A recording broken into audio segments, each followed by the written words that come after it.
Next time on Star Trek Deep Space Nine.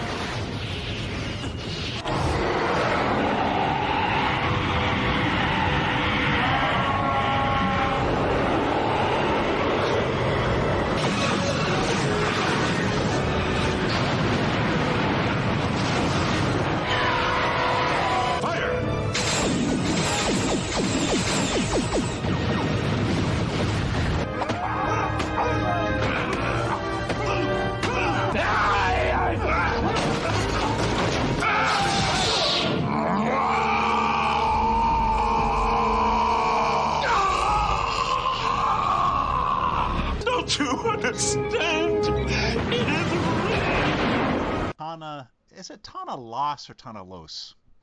I thought it was Tone Loc. Because he's got the funky cold. There's some funky cold Bajorans. And now the conclusion. And who's going to be paying for all this holosuite time? I guess I am.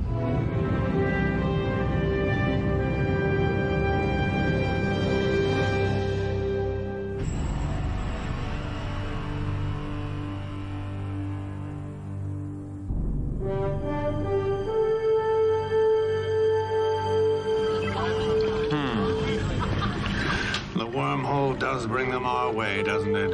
Everyone wants a piece of the new frontier. And I'm sure you've already tried to sell it to a few of them. We made the decision. You don't know what any of this is about, do you? You work here. You see these people every day, how they live, and you just don't get it.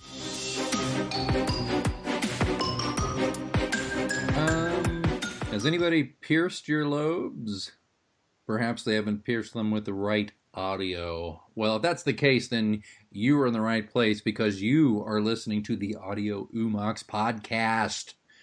Welcome. I am your co-host, Simon Ben Gelder, joined by my erstwhile companion, John Christopher. And we are at episode 5 of our series that explores Deep Space Nine. We are excited to be with you for the next 170 plus episodes to get through this epic science fiction phenomenon that is Star Trek Deep Space Nine. John, how are you, man? I'm doing well. I'm ready to get into the Tranya and a great episode. I am a man alone here in the basement. I'm a man alone in my home office, so that's actually a very apt observation, as we are both going to discuss the Deep Space Nine episode A Man Alone, which would have been the, if you count Emissary as 2 parts and then past prologue, our last episode, this would have been the 4th episode broadcast, 3rd episode filmed of the show, correct? That is correct. All right. And just as a reminder, if you're new to the show, episode 1 of Audio Umox, we cover Deep Space Nine with a quick overview. It's a brief, just over half an hour show talking about the show itself. Episode 2, I Can See Your Wormhole From Here. We talk about Emissary. Episode 3, we finish up Emissary with an episode we call Ma, Where's My Pa? And then episode 4, last episode, was The Jazz Hands Haggle, which covered past prologue, a excellent first kind of regular episode of DS9. And tonight, it's A Man Alone, and we're going to cover that. But first, the Trun. Well, I'll start, if you don't mind. I am boring. I'm having a coupe glass of, it's probably my second, actually, not my first. It's a wee bit of Tito's from Austin, Tito's vodka, a little bit of, a splash of, why are you laughing? Because great minds think alike, my friend. Here we go. It's some Tito's vodka, some Gordon's gin, some Quina Lillet, and I've made it into my variation of James Bond's Vesper Martini with a little wedge of lemon, and, you know, cheers, my friend. What Tranya are you imbibing tonight? Okay, so we started, apparently we're seeking Tito's as a sponsor. I am enjoying We're cheap, a Tito's vodka as well, but I'm doing a a classic dirty martini, vodka, and I have blue cheese stuffed olives, and actually stuffed the blue cheese olives myself. You know, your wife told me you were really good at stuffing the olives. That's what she said, right? Very good. What I'm saying. So, well, very good. So, Okay. So my I'm going to pour without further ado. I don't know if you can maybe hear the clinking a little bit. All right, I'm ready. And cheers, my friend. Cheers. First the Tranya. You know, Clint Howard makes any alcohol go down better. Actually, I think you need alcohol to look at Clint Howard. Yeah. Then and now. Maybe more now. And I should say, rest in peace, speaking of Clint Howard, to Erin Moran, who played Joni on Happy Days and Everybody. What is it? The other one? Joni Loves Chachi. Not Everybody Loves Chachi. Joni Loves Chachi, who just passed away. I know I'm dating this episode and stepping outside of genre, but Clint Howard reminded me of Ronnie Howard, who played Happy Days. Richie Cunningham. Right. And of course, Clint Howard, when he was playing Baylock on the original series of Star Trek, he also was on Gentle Ben. Grizzly Adams. Well, I used to know a guy back in second grade who had a Gentle Ben lunchbox. And no, I'm serious. And there was one. I believe you. And I kept looking at the lunchbox saying, no, that's Baylock from Star Trek. And the guy, I think at one point hit me in the head with the lunchbox. He didn't know what I was talking about. Okay, so we will start out with, as always, just a brief synopsis. I typically will try to grab what the TV guide used as a intro teaser. Wait, just for fun. Do you have just a stack of TV guides? Yes, I am I'm a hoarder. Okay, and I haven't seen you in a while. I wondered about that. Don't let that pile fall on you. Yeah, keep a bunch of those lying around just such an emergency. Gotcha. No, actually, our friends at Google have captured and recorded virtually the entirety of history somehow magically, and so I'm able to search it. So yeah, and if you don't know what TV Guide is, we go through that. Was it our first episode where we explain what TV Guide and rabbit ears were? So if you're a millennial and if you can look up from your coffee and peculiar neck beard long enough, you can go listen to that. Yes, to that. Okay, very good. Okay, so here we are. Here we are. I'll shift my man bun out of the way so I can read. So Ibudan, who's a Bajoran criminal that Odo has dealt with before, returns to DS9 only to be murdered shortly after, leaving Odo to be the prime suspect. Jake and Nog's trouble. Let me try that again. Okay. So I got the one thing down perfectly. This one, it's the making just didn't, it was in the wrong place. No, it's actually the right word. I just interpreted it improperly. Well, let's start one more time. Are you ready? I'm leaving it in. Go ahead, man. Okay. Ibudan, a criminal. Ibudan. I don't know if it's Ibu, but go ahead. Ibudan. Oh, well, they said Ibudan. It's spelled Ibadan. I thought it's actually, I think that's a typo. I think it was IBU. Oh. Okay. Ibudan. All right. Well, okay. You might need an IUD to abort this episode. All right. So shall we? I'm waiting on you. Live. I'm doing it live. All right. Now, great. There's another sound drop I got to go find. Ibudan, a criminal Odo has dealt with before, returns to DS9 only to be murdered shortly after, leaving Odo to be the prime suspect. Jake and Nog's troublemaking prompt Keiko to do something helpful for the station's children. Shut your damn Keiko! My first question in the overview, it's called A Man Alone, and so I was wondering, who are they referring to? Is the man alone Ibudan? Because he's traveling alone, presumably settling scores. Is it Odo? Because he's the only one of his kind and doesn't get to couple. Dax, because she's near immortal and has to travel through time as ephemeral beings and friends literally die around her. O'Brien, because he's in the doghouse. 100 billion castaways looking for a home. Anyway. Gotcha.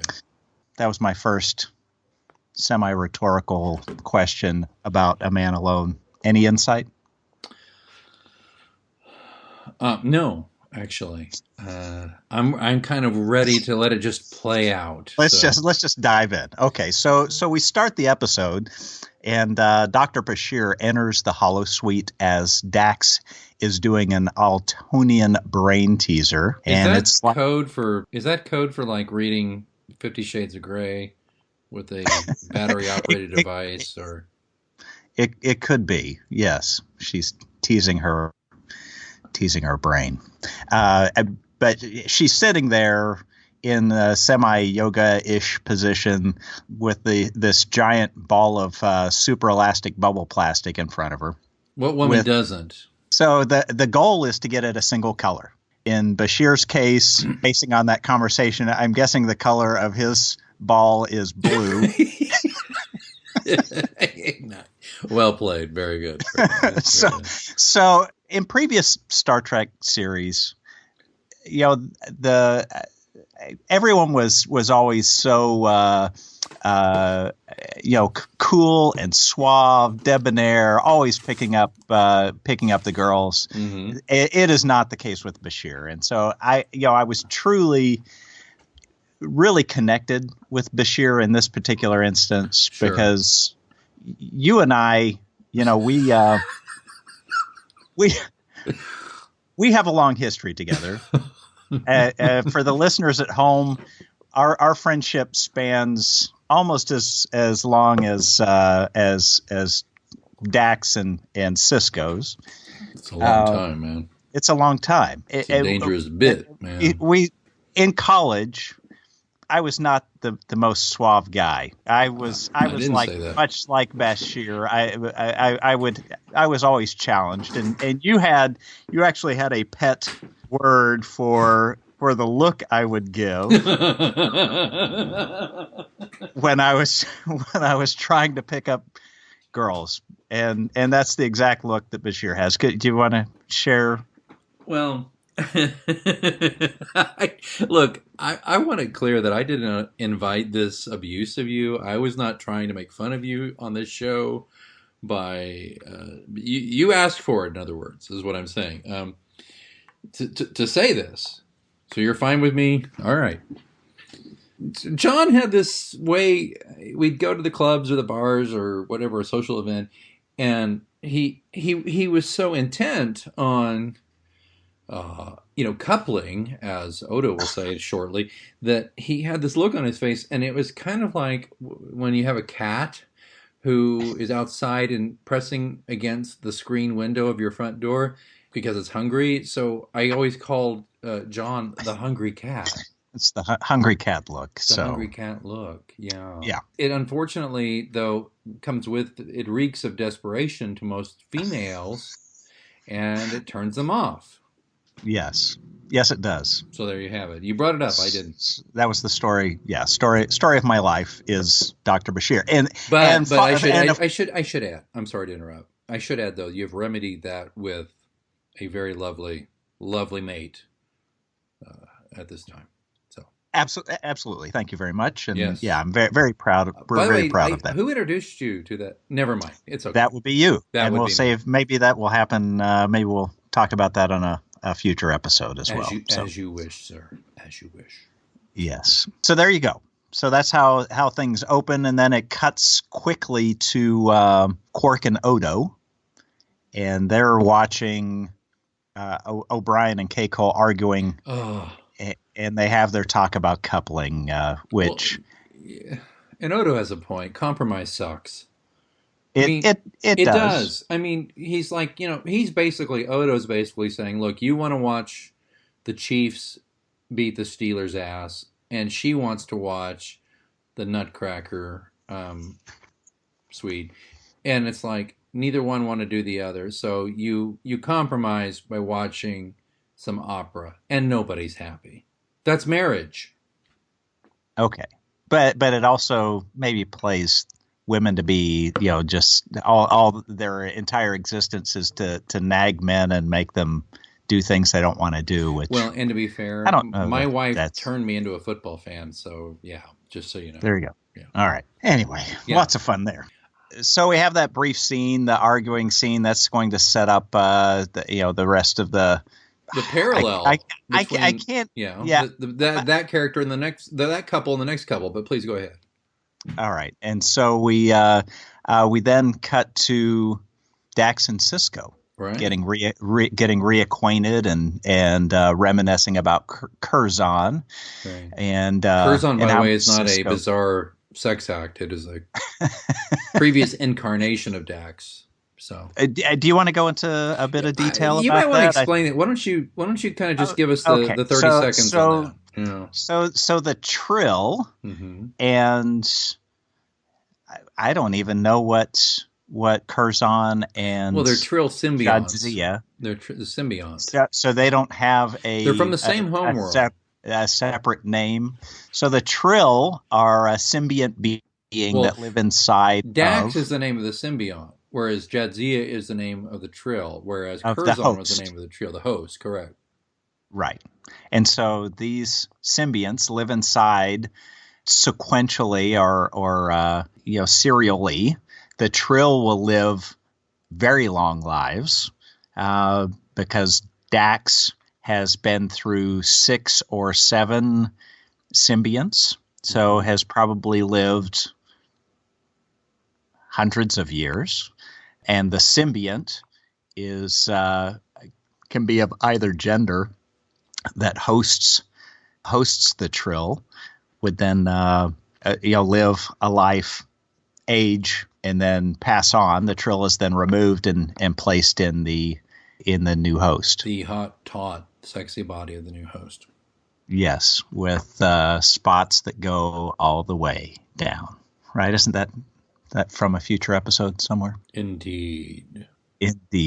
So Cisco and Curzon Dax, which is the previous host of the Dax symbiont, were very close friends. Curzon Dax was Cisco's mentor, a second father to him, and so they spent a lot of time together as very close friends, dating together, wrestling together, doing whatever friends do.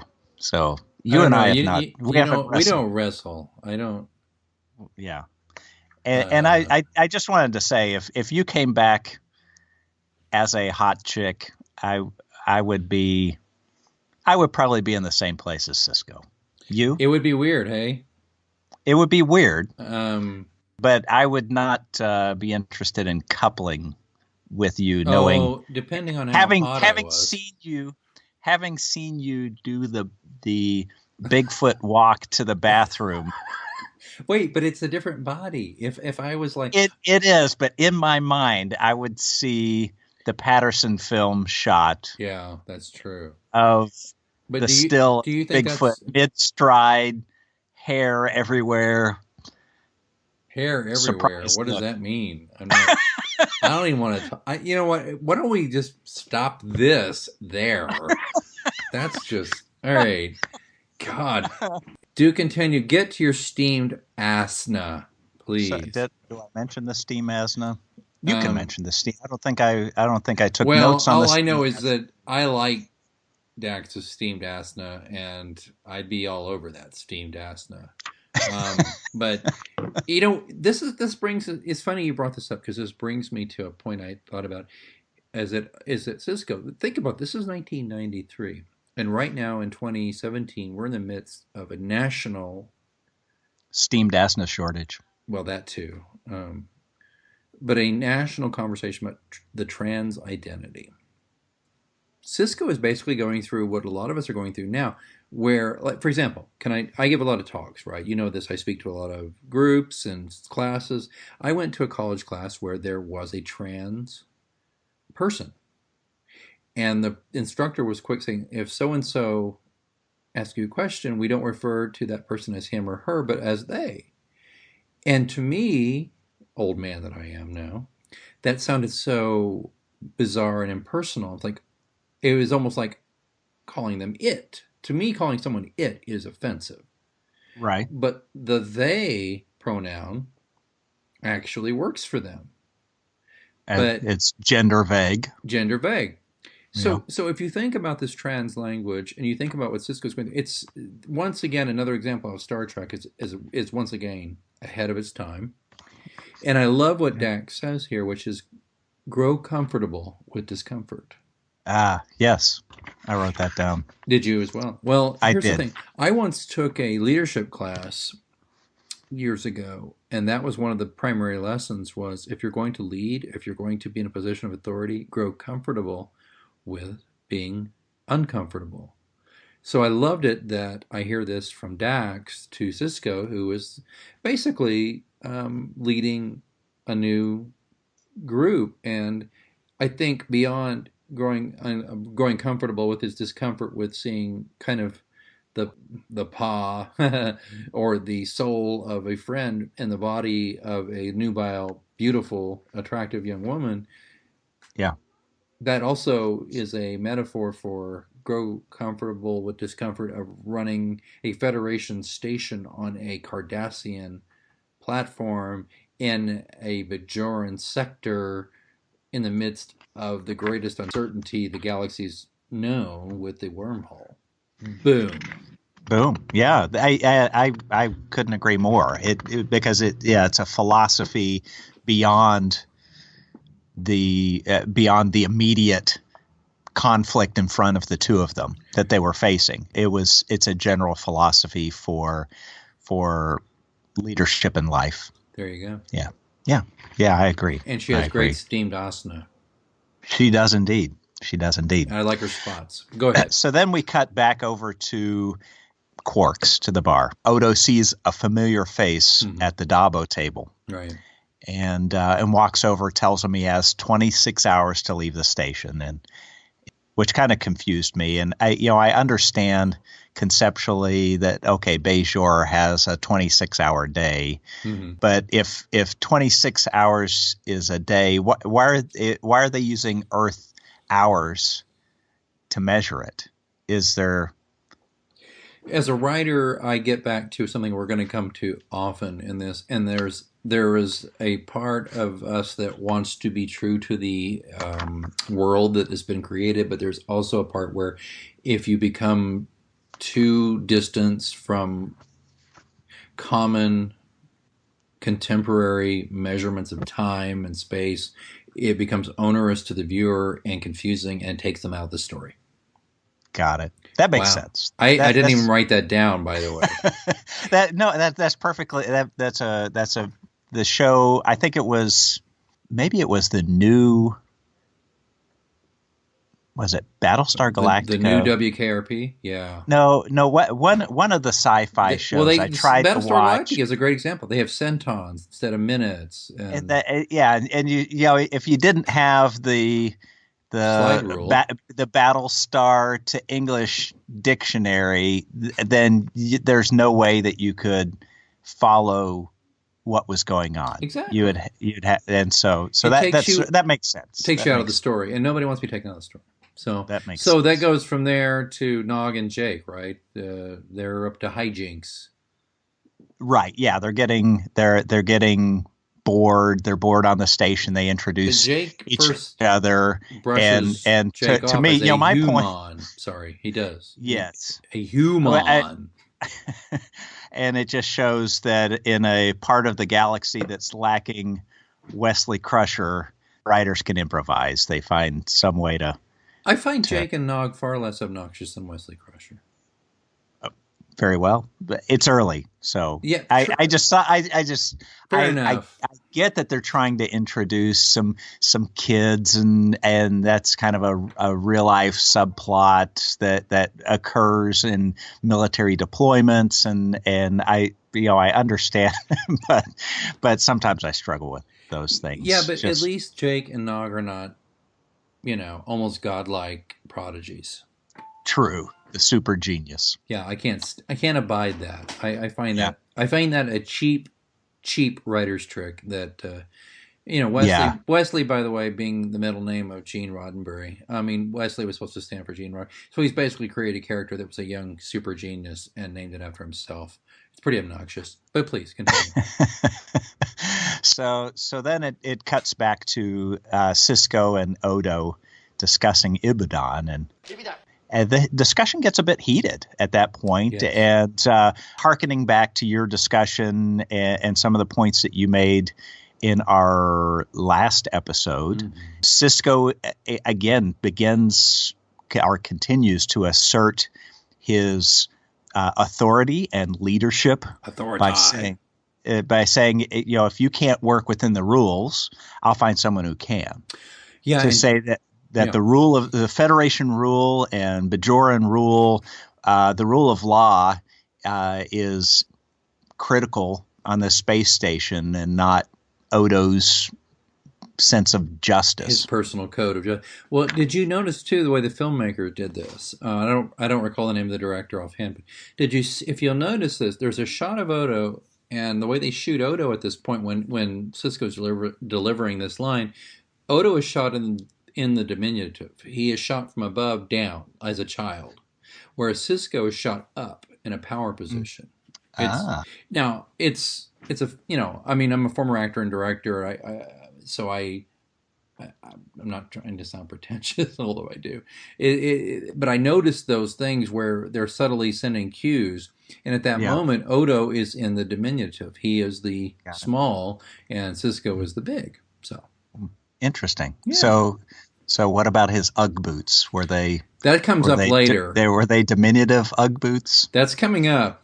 I've got a note here about Odo's booties. So don't you think for a minute I didn't notice that. I hate those. All right. So now we cut away to Ibudan, who has now gone to. They've cleared out the super elastic bubbles plastic and have converted the hollow suite to a massage parlor. So Ibudan is there, and Johnny Tremaine's sister, or the great granddaughter of the creature from the Black Lagoon and Julie Adams? They had kids. Did you notice her hands? I was thinking Sigmund the sea monster was massaging him. He's a bit of a Sid and Marty Krofft hour that he paid for, with a little bit of sport massage maybe for that IT band. But yeah, I certainly noticed the webbed fingers working on him, which creeped me out. Yeah, they were a little bizarre. Yeah. I don't know. Were there suction cups on the fingertips as well? Cupping. Listen, I had cupping done before my last half marathon. Cupping works, so maybe she had little mini suction cups on her fingertips. Maybe she's doing some. And there's other cuppings, but that Garrick does. Garrick does little cupping, seeing if Dr. Bashir dresses to the left or the right.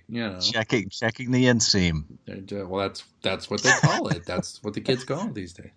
There you go. So he does not get a happy ending in this massage. He gets a knife stabbed right through his thoracic artery or something. Well, you know what he is, John. He's the Mo Greene of the Bajoran sector. Do you know who I am? I'm Mo Greene. I made my bones when you were going out with cheerleaders. But he's the Mo Greene of the Bajoran sector. He gets whacked on the table.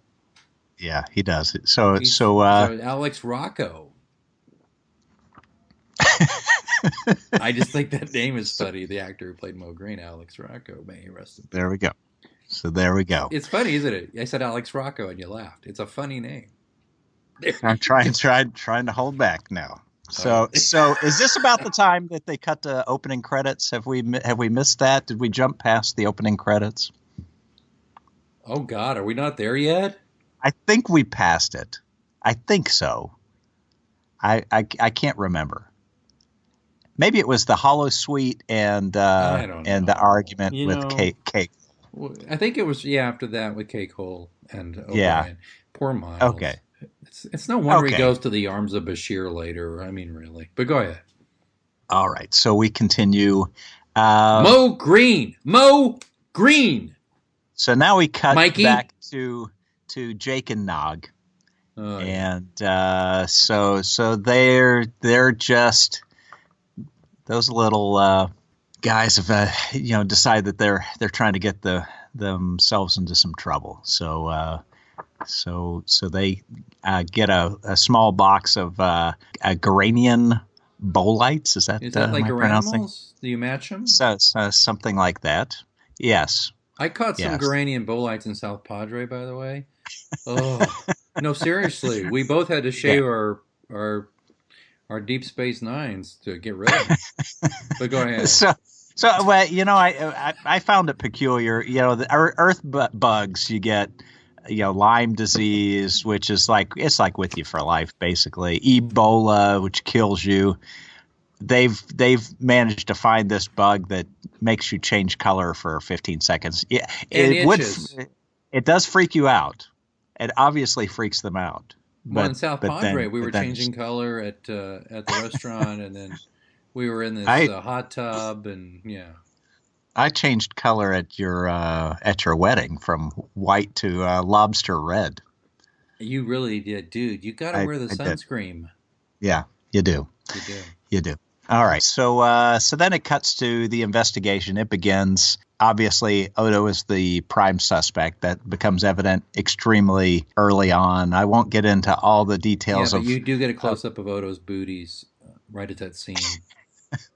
Must you tuck your pants into your boots? I don't know, but I'll leave it at that. Yeah. And as this happens, a businessman named Zara. I don't think they ever mention his name in the episode. And how do you know his name? Do you know who I am? I'm Mo Greene. The liner notes give it away to me. Give it away. Yeah, written by Timothy White or something. Go ahead. So he comes up to Cisco and claims that Ibudan said Odo planned to kill him. And then they continue the investigation, and an appointment book has Odo on it. Right. And, I should interrupt and say that Zara is played by Eddie Albert Jr. Green phasers are the things to flee. Oh, it was his dad who played on Green Acres. Oh, that's Eddie Albert's son. Yeah, that's right. Good. So Green Very good. phasers. So any Gabors show up? Well, there are a few aliens that do look like a late model Zsa Zsa. That's true. Yeah. Or Ava. Nice. Yeah. So did you look at the book? Did you look at when they got Odo's looking at the guy's day book? Did you look at it carefully? I did. You didn't catch. I did. I didn't catch the what was the Star Wars reference? The Alderaan spaceport. Yeah. Alderaan, which got blown up. Really? And if Star Wars is from a long time ago, right? In a galaxy far, far away. So it was. If Star Trek is in the future, Star Wars is in a distant galaxy, but distant past, right? So that doesn't make sense to me. But I mean, they just trying to keep their. Well, you know though that in I believe one of the Star Wars movies, they put the Enterprise in the fleet of ships. They hid it in there somewhere. Oh, did they? Yeah, there's a little bit of some little Easter eggs. Is that what they call it? Dropping some eggs. Yeah. Yeah, so that was just some fun, some inter-show loving. Inter-show. Yeah, but then he's doing tennis, a lifeboat drill, a Yanni concert. By the way, I think the concert was the guy with the two green dildos and the spa rocks. And the spa rocks. Don't you think that's where he was going? Absolutely. That guy, he brings them in. He brings them in. He brings in the dildos or the whatever it takes, man. Whatever it takes. All right. So, and of course, Odo has, all the DNA evidence points to Odo.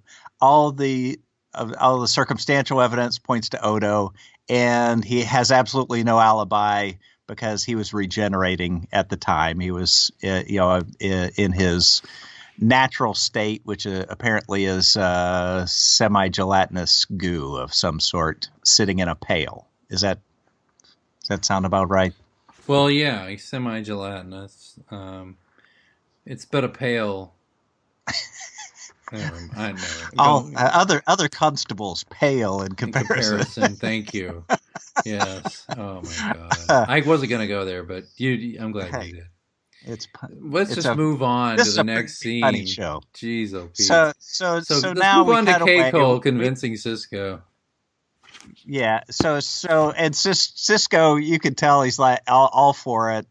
There's absolutely no resistance whatsoever. It's futile. And you could tell he's mad at his son, but not so mad that they can't joke around because they're like, Yeah, but messing with each other. Cisco's racist about the Ferengi, but like, boy, he's just freaking racist about him. I mean, honestly, yeah, because he's Ferengi. I don't want you around him because he's Ferengi. My God, go back 200 years. I think it was. It's every time you two get together, someone gets bolites in their wormhole. That's what I think. Yeah. I'm just. I mean, okay. It's possible. If that's what you're into. I mean, there's plenty of sexism to go around. Yeah. With this obviously accomplished botanist that is relegated to running a one-room schoolhouse for 4 kids because they can't find work for her. And of course, if she's a woman and she's educated, then by God, she's perfectly qualified to be a teacher, right? Well, I love that because like I wanted to say, well, I've never been a gynecologist, but it's always something I thought about doing. It's so yes, and it's so condescending to Cakehole, by the way. It really is. It's clearly like it's like Cisco's going, I need her freaking husband here because he, I need him to get this shiz together. So I will placate the spouse. Yeah, the computers do all the work anyway. She's just gonna put them in a closet there. It's pretty freaking insulting, frankly. Yeah, but it almost makes you sorry for Cakehole, but almost because she's so sour and obnoxious. I can't totally feel sorry for her. Agreed. I think I feel sorry for the implication that this has on teachers. My wife is a teacher, and it just doesn't. It denigrates what teachers do and what's required of them. Not every any person could just walk in and be a teacher. It requires much more training than that. That's all I'm saying. I'm with you. And all if it was your wife, how would you have reacted to Cisco, or how would she would have reacted? I don't know. It's rhetorical. It doesn't matter. Well, if the shoe would be on. If my wife showed up at the space station and they already had a school but needed a botanist, I wouldn't volunteer her to be the botanist. But what if she wanted to be the gynecologist? That I would ask for film.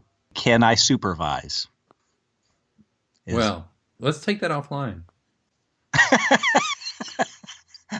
Okay. So let's continue on. Right. So we got back at the bar. So Green Acres continues to foment anger among the Bajorans, and Cisco is forced to temporarily offer Odo some relief. Yeah, relieve him of his duty. Oh, that too.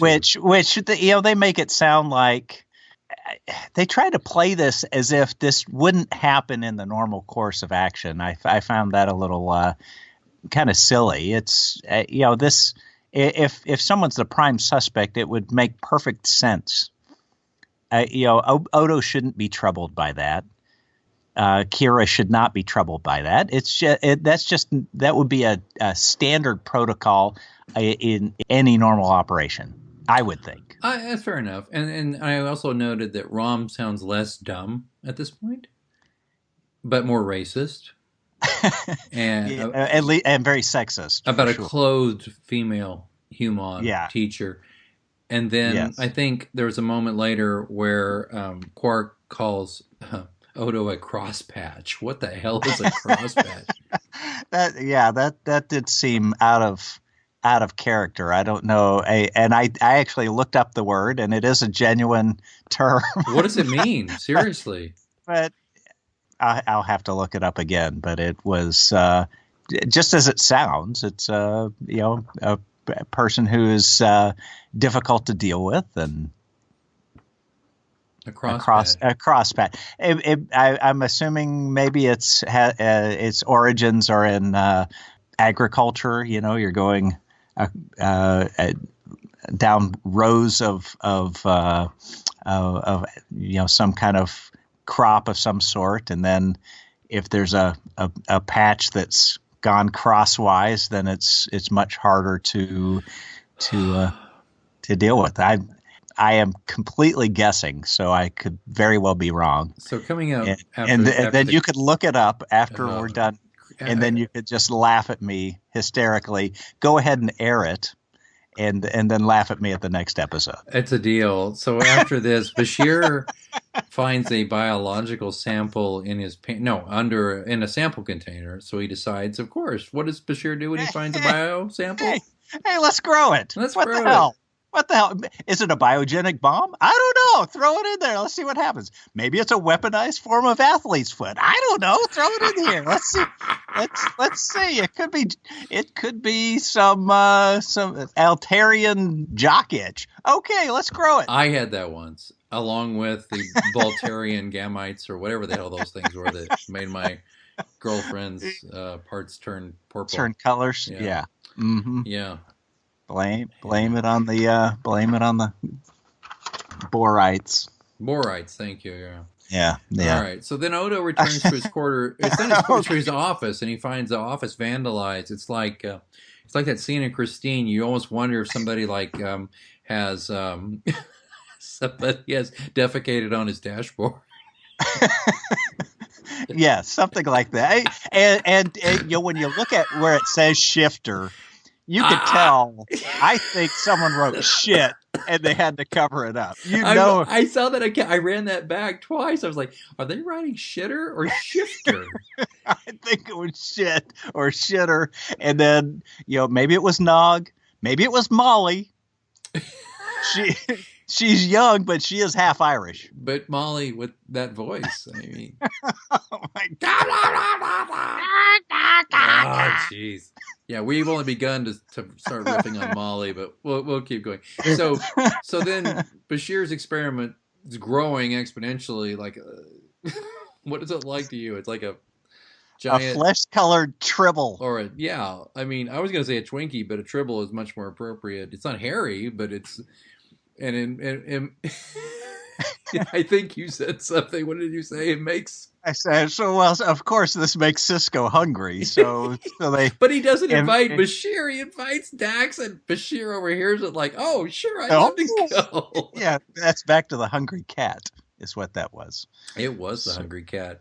He was so excited to go with the commander to lunch. Yeah. And Cisco's like, all right, fine. All right, we'll eat together. You're picking up the check, though, young man.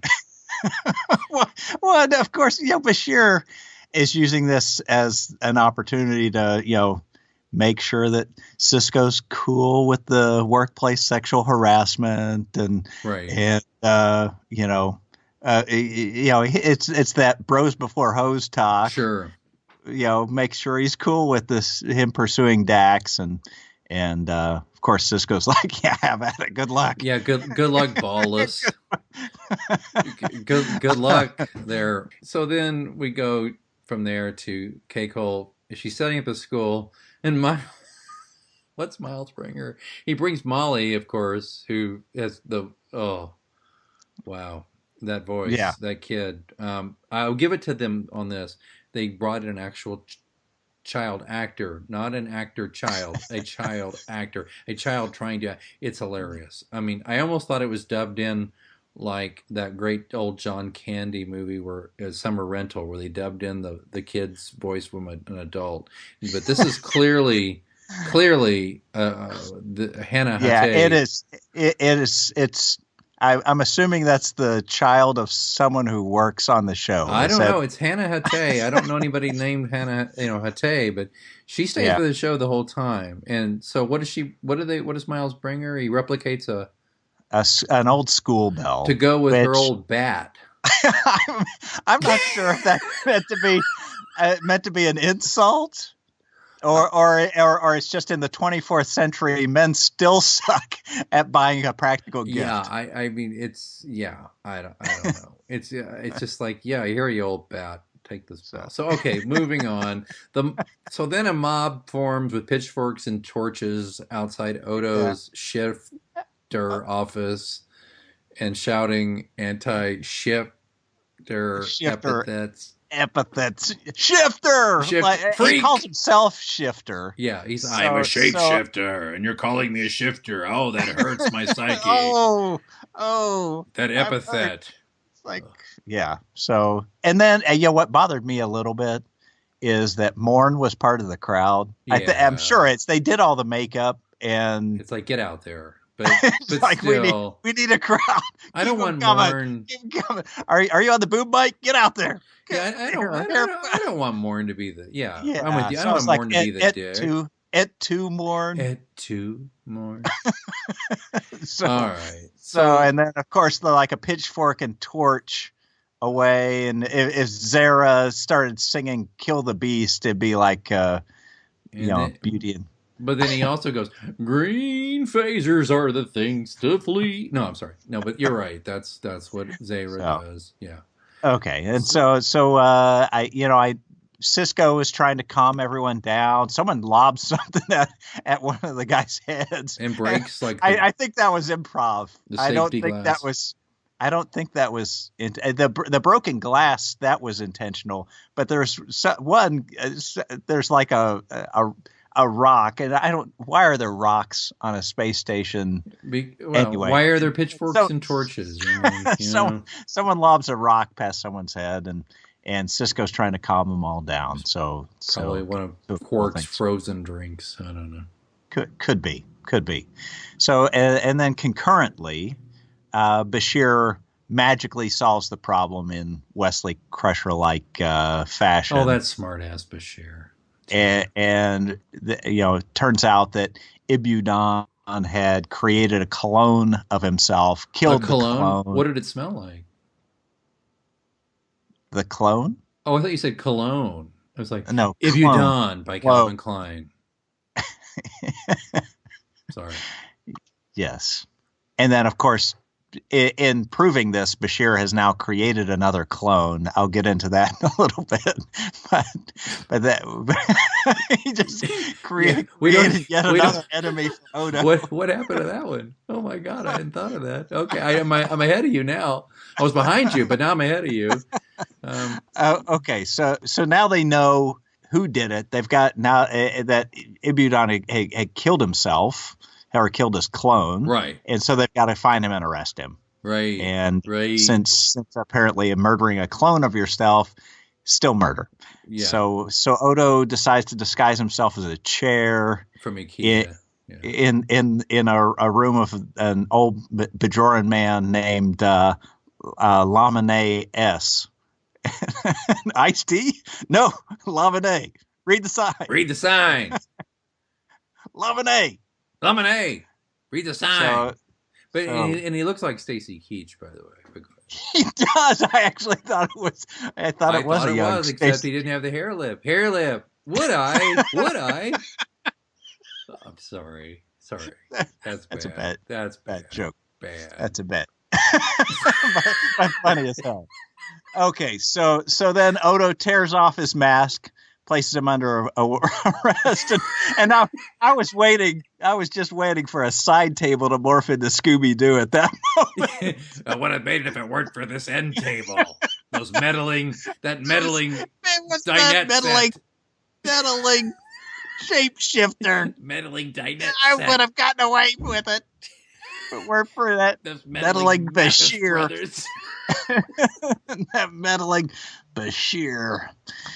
So then, of course, class starts, and tying everything up into a nice little package. And well, there's all about the nice package, but I wonder what the school mascot is. The Niners, I don't know, the wormholes. The wormholes. The fight wormhole. Yeah. So Nog and Jake and a couple of. The K-Hole cannot resist though being passive aggressive. Maybe show up on time next time. It's like, God, stop complaining. Can you not just got your damn school accept the? And it's the first day of school. Come on.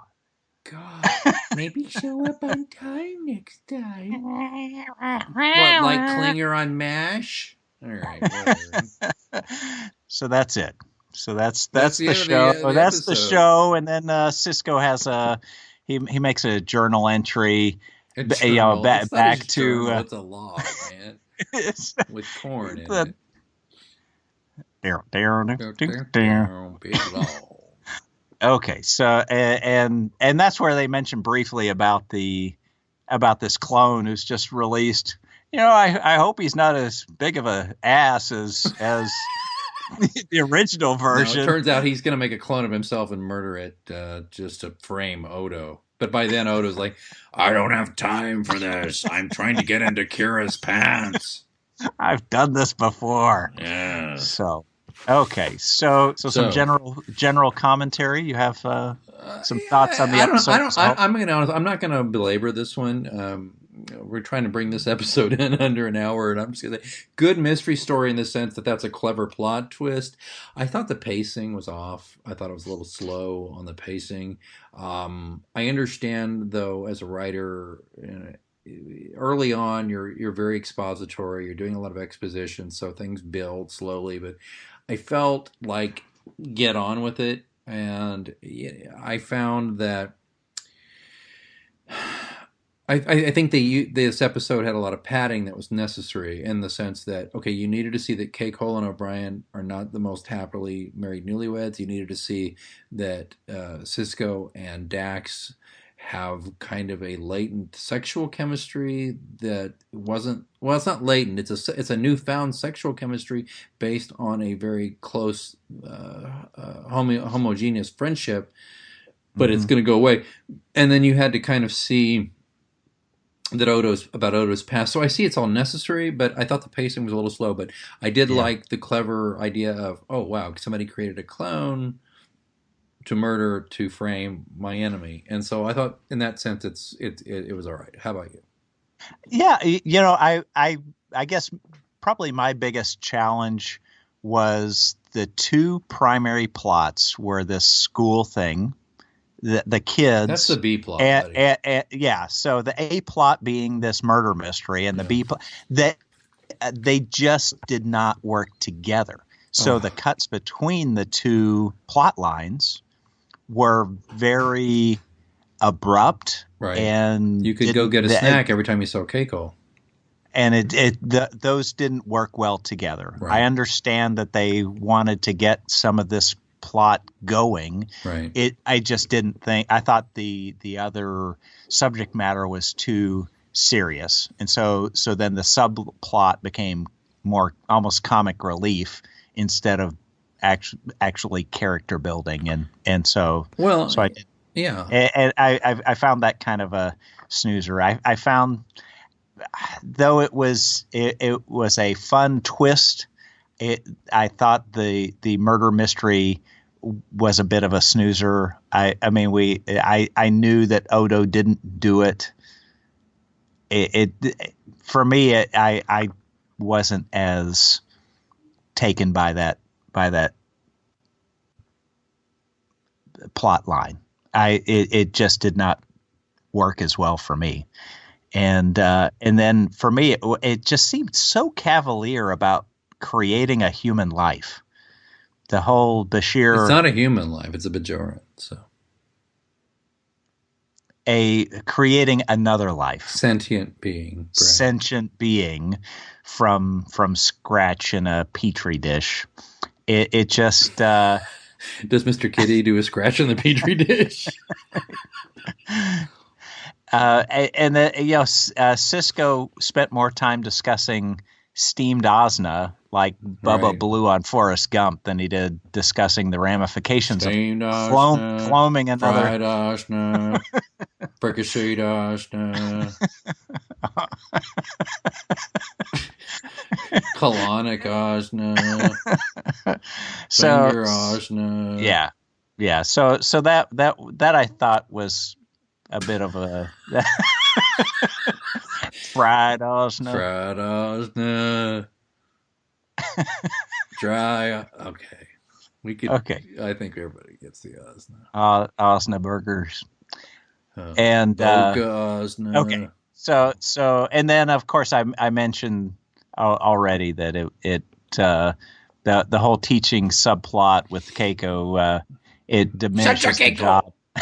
It diminishes the job of teachers and of botanists. Oh my God! Matter. You know, it's funny. I have a friend, and I made just a joke about the. And you may be offended too. His wife is a teacher, and I said, "Well, those who can't teach or whatever." It's that old those joke. who can do, those who can't teach. Right, or, and he took such offense to that. And Yeah. I totally did not mean any insult to teachers, but it was an insensitive thing to say. So I think this episode indirectly, by saying, "Oh well, any botanist can be a teacher," it's offensive. I mean, now bear in mind, any of us can teach something, but it takes special gifts to be an all-around actual professional teacher.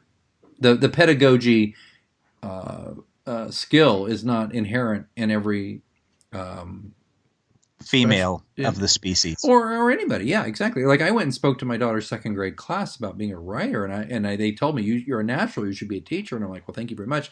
Actually, what I am is a ham. I enjoy performing.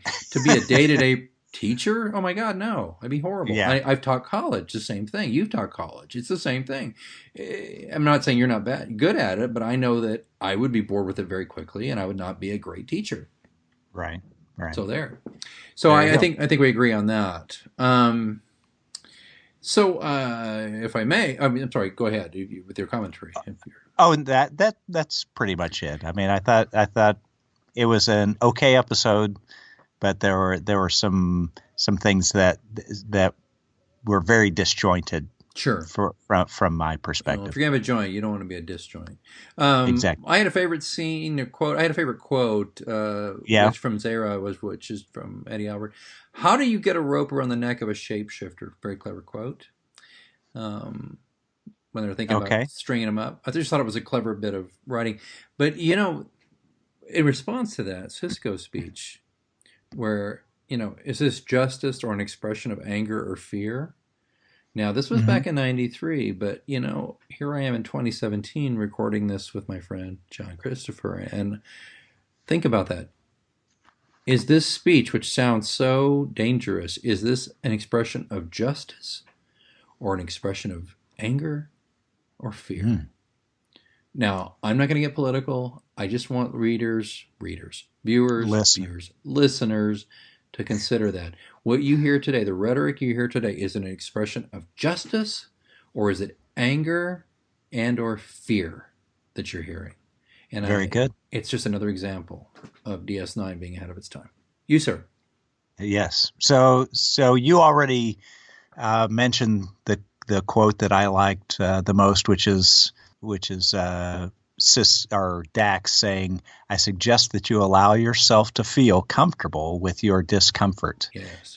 Time can do the rest." Very well. So there you go. And we've had in-depth discussion about that already. Right.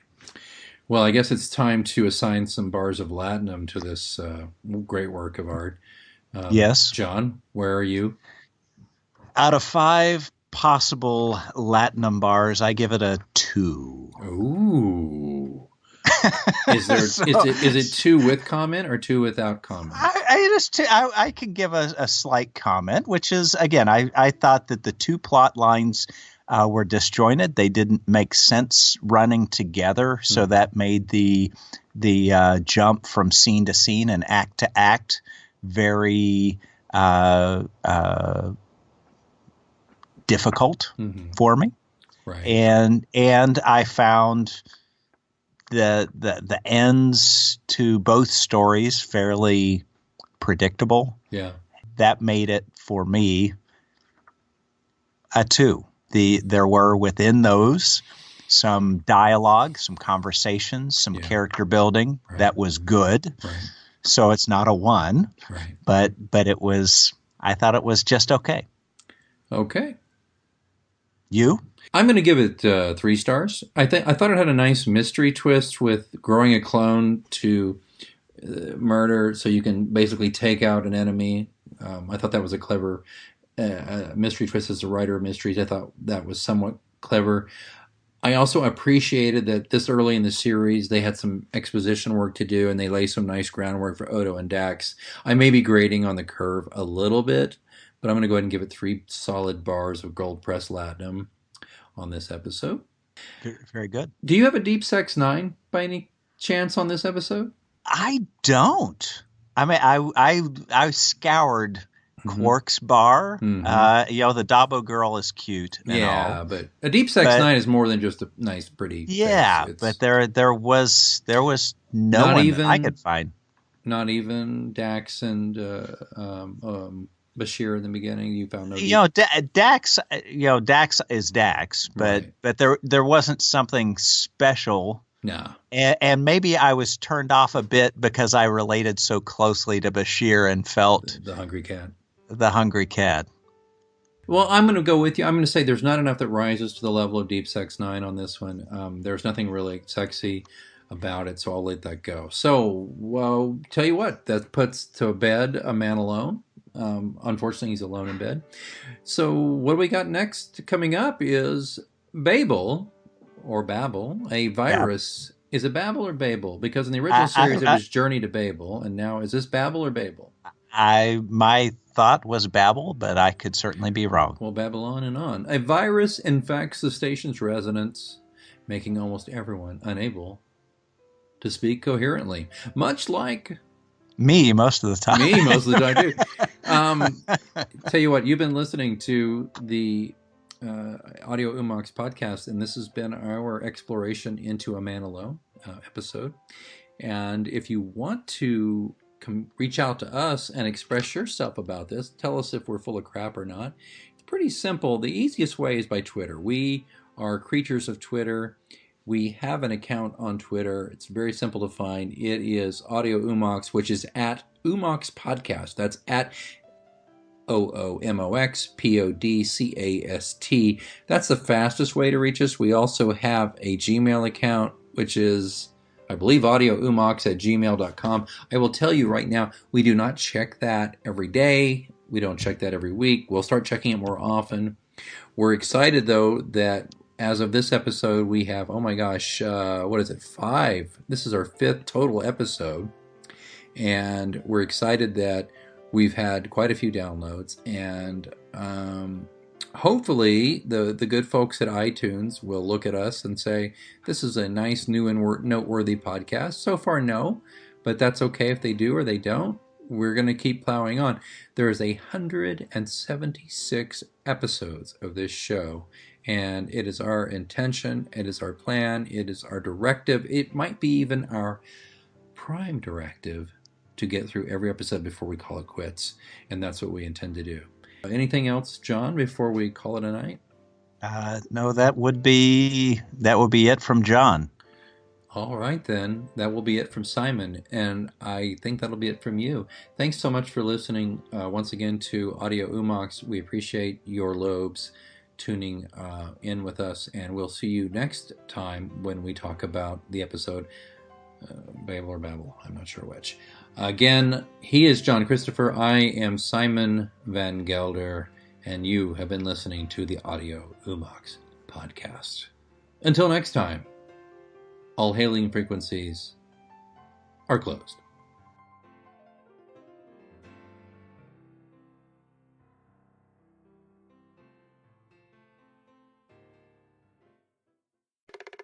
When one thinks of the deli, the sunny shores of Waikiki don't typically come to mind. But Boar's Head is anything but typical. Introducing our new Bold Aloha Sunshine Turkey. Sweet, savory, and dare we say, tropical. Coated in a savory pineapple-flavored glaze. It's a taste of Polynesian paradise right at your deli. Bon appetit, bon voyage, and of course, aloha. Bold Aloha Sunshine Turkey. Available fresh from the deli and only from Boar's Head. Compromise elsewhere. You do it right to find the best deals around. Lowe's is here to help with savings throughout the store. Shop Cobalt Tool Days and take advantage of great values on tools and accessories, like $70 off a Cobalt 24-volt max variable speed brushless cordless impact driver, now $99. Thinking of updating your bath? Save during our kitchen and bath event with up to 40% off select bath essentials, including vanities, faucets, shower heads, and more. Whatever's on your to-do list, do it right for less. Start with Lowe's. Offers valid through 7/17 U.S. only.